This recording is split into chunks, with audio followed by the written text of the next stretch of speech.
Dia ngegeleyeng tingali. Video viral lumpur bergerak di area pencarian, tim SAR sebut bukan longsor susulan. Tim Search and Rescue, SAR, gabungan merespons video viral yang menunjukkan pergerakan lumpur di lokasi pencarian korban longsor di Pasir Langu, Kecamatan Cisarua, Kabupaten Bandung Barat, Jawa Barat. Kepala Kantor SAR Bandung, Ade Dian menegaskan, fenomena dalam video tersebut bukan longsor susulan atau pergerakan tanah baru, melainkan akibat tanah yang jenuh air setelah hujan intensitas tinggi. Ade menjelaskan, secara visual, tanah tampak bergerak, tetapi tidak ada pergeseran tanah yang signifikan secara geologis. Hal tersebut bukan pergerakan tanah, tetapi kondisi tanah yang jenuh air sehingga terlihat seperti bergerak. Dari hasil asesmen tim safety dan geologi, saat ini belum ditemukan pergerakan tanah signifikan, ungkapnya dalam konferensi pers di Posko SAR Longsor Cisarua, Kamis, 29 Januari 2026.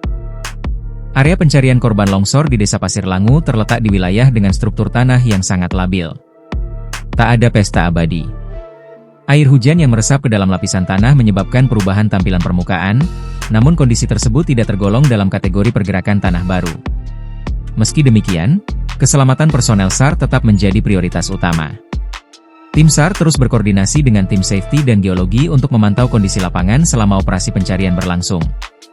Dalam mendukung operasi pencarian, SAR gabungan telah menurunkan 17 unit alat berat ke lokasi longsor, dengan fokus pada sektor A1 dan A2, serta mulai diperluas ke sektor A3 untuk mempercepat proses pencarian korban.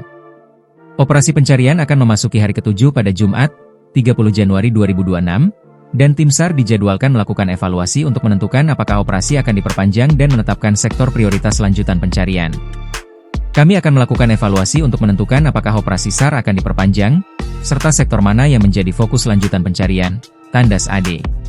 Download Tribun X sekarang, menghadirkan lokal menjadi Indonesia.